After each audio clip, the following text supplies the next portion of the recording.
ধর্ষকের মৃত্যুর আগে ধর্ষিতাকে মৃত্যুবরণ করতে হয়, এটা হচ্ছে আমাদের সোনার বাংলাদেশ। একজন ধর্ষকের জীবনের মূল্যটা এত বেশি যে তাকে ফাঁসির মঞ্চে দাঁড় করা যাবে না। আমরা বাংলাদেশে কয়জন ধর্ষকের নাম জানি যাকে কঠোর থেকে কঠোরতম শাস্তি দেওয়া হয়েছে, যাকে ফাঁসির মঞ্চে দাঁড় করা হয়েছে? আমরা কি আদৌ কেউ জানি না। অথচ আমরা কতগুলো যারা ধর্ষিত হয়েছে তাদের নাম জানি, অনেক বড় এই লিস্ট, আসলে অনেক বড়, বলে শেষ করা যাবে না। কুমিল্লার তনু, মাগুরার আসিয়া, 2 দিন আগেও কিশোরগঞ্জে 8ম শ্রেণীর একটি ছাত্রীকে বাসা থেকে তুলে নিয়ে ধর্ষণ করা হচ্ছে। বাবার হাতে মেয়ে ধর্ষিত হচ্ছে, ভাইয়ের হাতে বোন ধর্ষিত হচ্ছে। আমরা আসলে নিরাপদটা কোথায়? আমার মনে হচ্ছে আমরা যেন আইয়ামে জাহিলিয়া যুগে চলে গিয়েছি। মাঝে মধ্যে মনে হয় এর থেকেও খারাপ সময় আছি আমরা, কারণ ওই যুগে মেয়েরা অ্যাটলিস্ট সম্মান নিয়ে মৃত্যুবরণ করতে পারতো। জন্মের পরপর জ্যান্ত মাটিতে পুঁতে দেওয়া হতো, আর আমাদের ধর্ষণ করে নির্মমভাবে তারপর মৃত্যুবরণ করতে হচ্ছে। যদি সরকার আমাদের ওই নিরাপত্তা নাই দিতে পারে, তাহলে সরকারের কাছে আমাদের অনুরোধ, আমাদের জ্যান্ত মাটিতে পুঁতে দেখ। আমরা বেঁচে থাকতে চাই না, আমরা সম্মান নিয়ে মৃত্যুবরণ করতে চাই। আমরা এই দেশে থাকতে চাই না যেই দেশে আমাদের কোনো নিরাপত্তা নেই, যেই দেশে রাস্তা দিয়ে হাঁটলে আমাদের মধ্যে একটা আতঙ্ক কাজ করে, কখন কি না কি হয়ে যায়।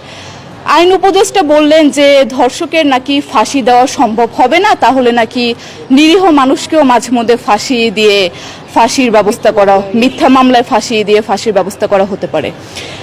আইন উপদেষ্টার কাছে আমার প্রশ্ন, আল্লাহ না করুক আজকে যদি আপনার কাছের কেউ, আপনার বোন অথবা আপনার স্ত্রী অথবা আপনার মেয়ের সাথে যদি এরকম কোনো কিছু হতো, আপনি কি আসলে এটা বলতে পারতেন যে না, ধর্ষককে ফাঁসি দেওয়া যাবে না?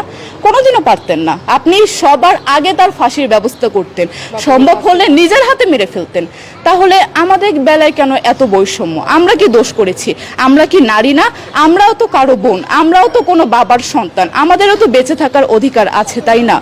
কিছু হলে মেয়েদের পোশাকের দোষ দেওয়া হয়। আমার কাছে প্রশ্ন, একটা 8 বছরের শিশুর মধ্যে এরকম কি থাকতে পারে যেটা একটা পুরুষকে অ্যাট্রাক্ট করবে, যেটা একটা পুরুষকে সিরিয়াস করবে?